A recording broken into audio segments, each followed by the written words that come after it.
Hello दोस्तों, आप सभी का स्वागत है आपके अपने यूट्यूब चैनल लीगल जानकारी पे। आज हम मौलिक अधिकार के बारे में चर्चा करेंगे। जैसे कि आप लोग जानते हैं, आज मौलिक अधिकार का दूसरा क्लास है। पहला क्लास आप लोग नहीं देखे हैं तो जाकर प्ले लिस्ट में देख सकते हैं। तो हम जानते हैं मौलिक अधिकार के बारे में। तो जब संविधान लागू हुआ 26 जनवरी 1950 को, जब संविधान लागू हुआ तो हमें टोटल 7 प्रकार के मौलिक अधिकार दिए गए थे।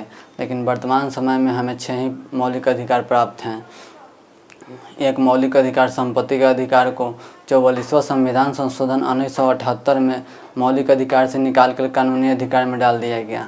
तो हमारे पास आज 6 ही मौलिक अधिकार है। तो हम एक एक करके सबके बारे में चर्चा करेंगे। समानता का अधिकार जो आर्टिकल 14 से 18 तक दिया गया है। स्वतंत्रता का अधिकार जो आर्टिकल 19 से 22 तक दिया गया है। उसके बाद शोषण के विरुद्ध अधिकार जो आर्टिकल 23 और 24 में दिया गया है। उसके बाद धार्मिक स्वतंत्रता का अधिकार जो आर्टिकल 25 से 28 तक दिया गया है। उसके बाद शिक्षा एवं संस्कृति का अधिकार जो आर्टिकल 29 और 30 में दिया गया है।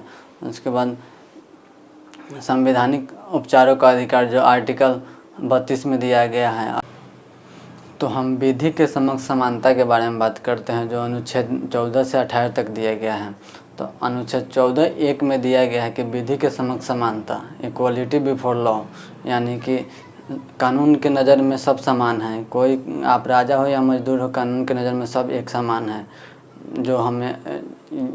जो ब्रिटेन से लिया गया है, यह एक नकारात्मक प्रवृत्ति का माना जाता है। और आर्टिकल 14(2) में लिखा गया है कि विधि का समान संरक्षण, यानी कि राज्य कानून बनाकर किसी विशेष वर्ग के लिए उसे संरक्षण दे सकती है। जैसे कि आप लोग जानते हैं कि अगर नाबालिग कोई अपराध कर दे, वहीं बालिग अपराध करते तो दोनों का सज़ा अलग अलग हो जाता है। नाबालिग को कम सज़ा मिलता है तथा बालिग को ज़्यादा सज़ा मिलता है।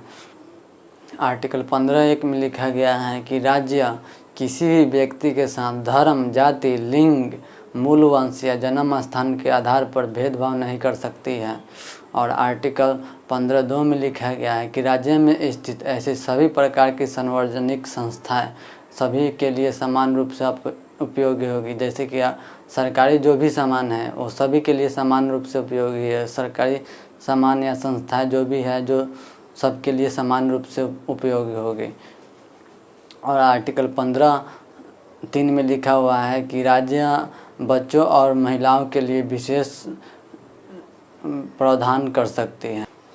आर्टिकल 15(4) में लिखा गया है कि राज्य एसटी, एससी एवं पिछड़े वर्गों के लिए विशेष प्रावधान कर सकता है और इन्हें शिक्षण संस्थान में आरक्षण भी दिया गया है।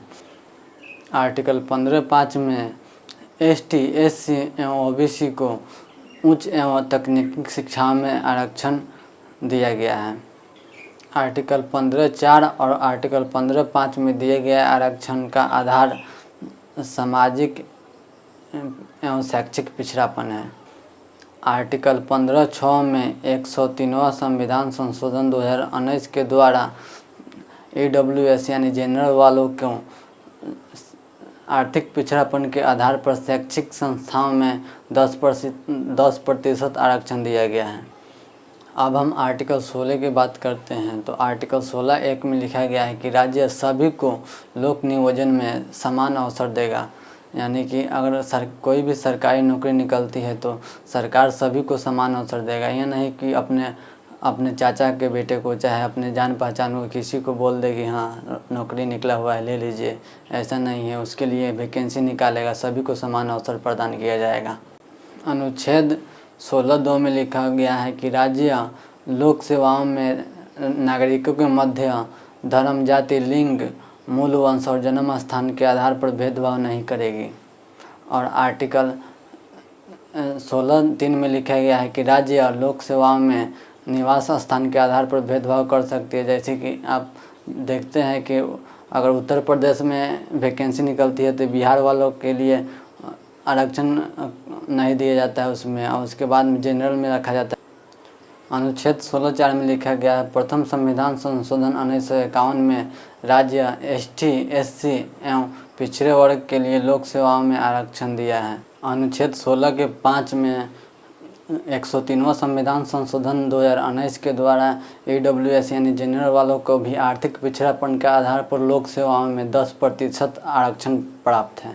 अनुच्छेद 17 में एबोलिशन ऑफ अनटचेबिलिटी यानी अस्पृश्यता का अंत के है, यानी कोई आपसे छुआछूत नहीं कर सकता है। छुआछूत के अंत के बारे में इसमें चर्चा किया गया है।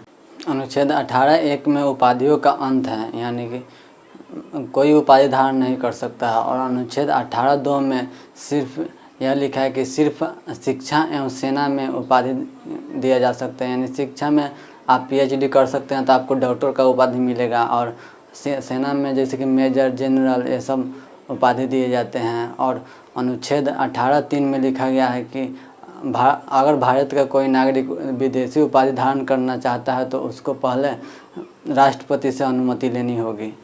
तो समानता का अधिकार यहीं तक था। अब समानता का अधिकार समाप्त हुआ, अब हम स्वतंत्रता का अधिकार पढ़ेंगे। तो दोस्तों, वीडियो यहाँ तक देखने के लिए शुक्रिया। आपको अगर अच्छा लगा हुआ हो तो आप चैनल को सब्सक्राइब कीजिए, शेयर कीजिए।